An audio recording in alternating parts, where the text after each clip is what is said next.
China's economic slump pushes young people to pick through leftover vegetables. As China's economy struggles, daily life for many citizens has become increasingly difficult. Recently, the idea of zero-cost survival has gone viral on Chinese social media. Across several provinces, young people have begun frequenting markets to collect discarded vegetables in order to save money. While some see this as an act of frugality, others argue it reflects desperation. Choosing leftovers is hardly a choice at all. On September 8, a post-2000 blogger shared a video documenting his vegetable picking experience. Nervously, he asked vendors if he could take food scraps from crates, admitting it was his first attempt.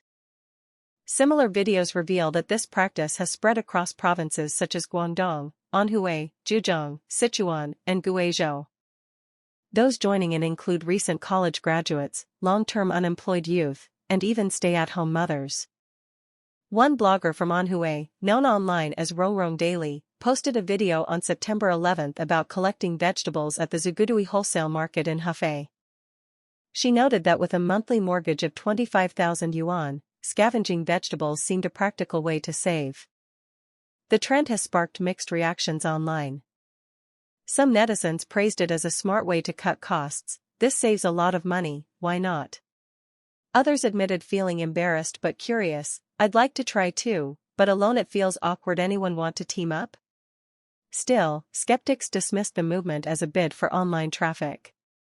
One blogger offered a deeper critique: is this really thrift? True thrift is a choice, but picking up scraps is what happens when you have no choice. Imagine parents who sacrificed to send their children to college, watching them now survive on leftovers. Or teachers who once promised that studying hard would lead to a better future, only to see reality slap their students in the face. The popularity of these videos isn't just about individuals, it reveals structural suffering. The blogger added that while prices for vegetables keep rising, farmers are not receiving better returns. Instead, profits are absorbed at each stage of the supply chain: logistics, wholesale, and retail, leaving farmers with little and consumers with high costs. Real thrift should mean improving distribution, breaking monopolies, and making resources flow efficiently, not forcing the weakest consumers to bear the burden. The phenomenon comes against a grim economic backdrop. Since the COVID-19 pandemic, China's economy has stagnated, with youth unemployment surging. In July, the official unemployment rate for the 16-24 age group hit its highest level in 11 months, though outside observers believe the government is downplaying the real figures. Fresh graduates are struggling most. One young man posted a video confessing, "I can't find a job at all. My life is a messy: sleep through the day, wake up at dusk, eat a little, then spend the night scrolling job ads on my phone." Another broke down in tears while delivering food in the rain, saying, "Who can understand the despair of studying 4 years only to end up delivering takeout?" Debt is compounding the crisis. To pay mortgages and cover basic living costs, many are turning to loans. In 2024 alone, an estimated 25 to 34 million Chinese fell behind on personal debt. Online lending has exploded, but its high interest rates have trapped countless people, especially young borrowers, deeper in the cycle of debt. Shanghai Lianjia rocked by mass layoffs amid real estate collapse. On the afternoon of September 13, news broke across Chinese social media. Shanghai Lianjia, one of the country's largest real estate agencies, has reportedly laid off nearly 8,000 employees. The revelation has sent shockwaves through an industry already reeling from China's deepening housing crisis. For years, real estate agencies like Lianjia have been regarded as the barometer of China's property sector.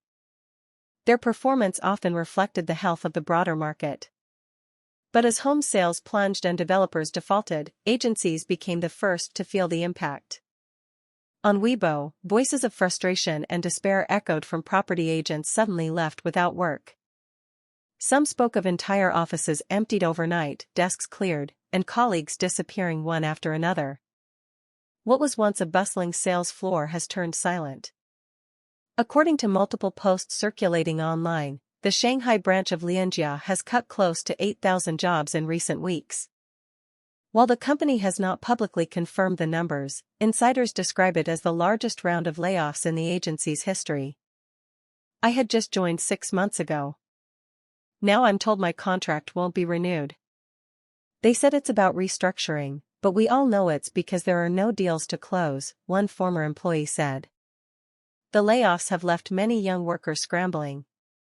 In China's urban centers, real estate jobs have long attracted graduates looking for quick commissions and a path to upward mobility.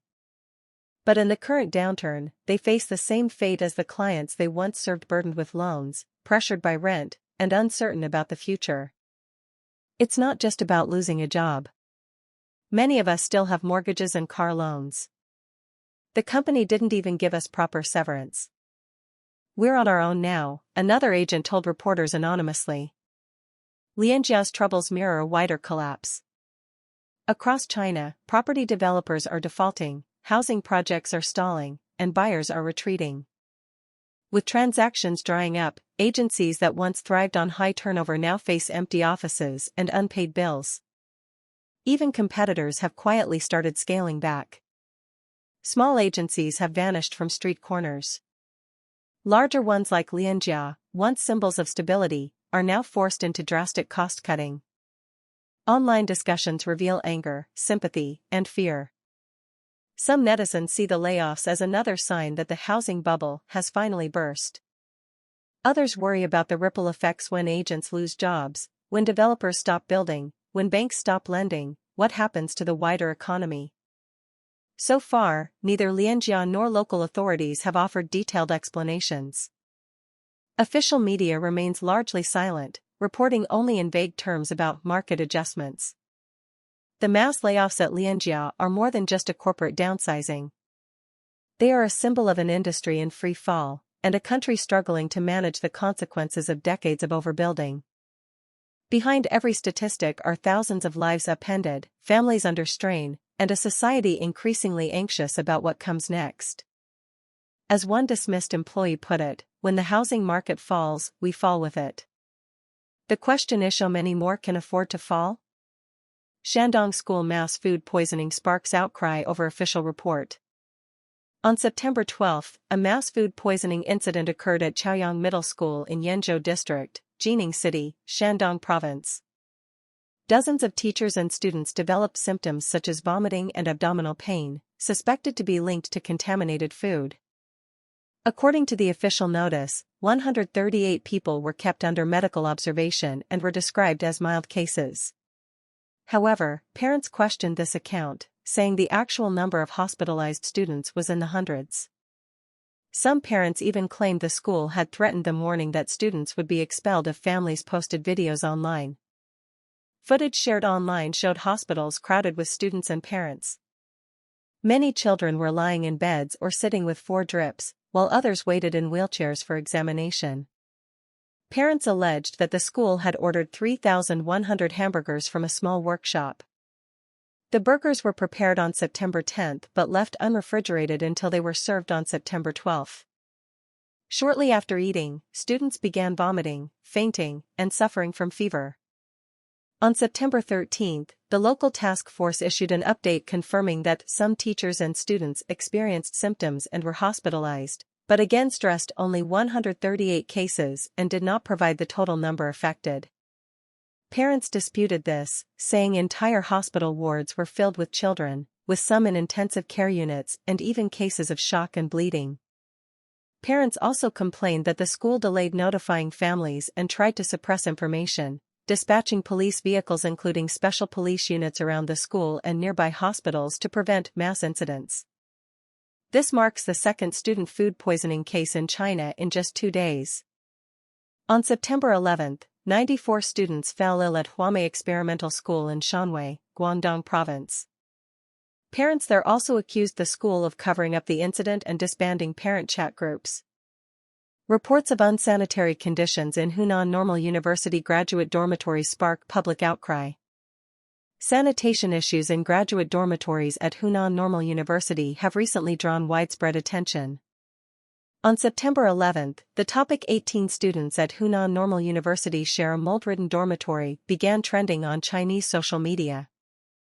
Students posted photos on Weibo showing cramped dormitories where the space between desks and bunk beds was so narrow that only one adult could pass through at a time. Shared toilets were described as filthy, while bathroom walls were covered in black mold. A first-year graduate student at the School of Medicine, using the pseudonym Momo, told Day Daily that she had seen a survival guide circulating online.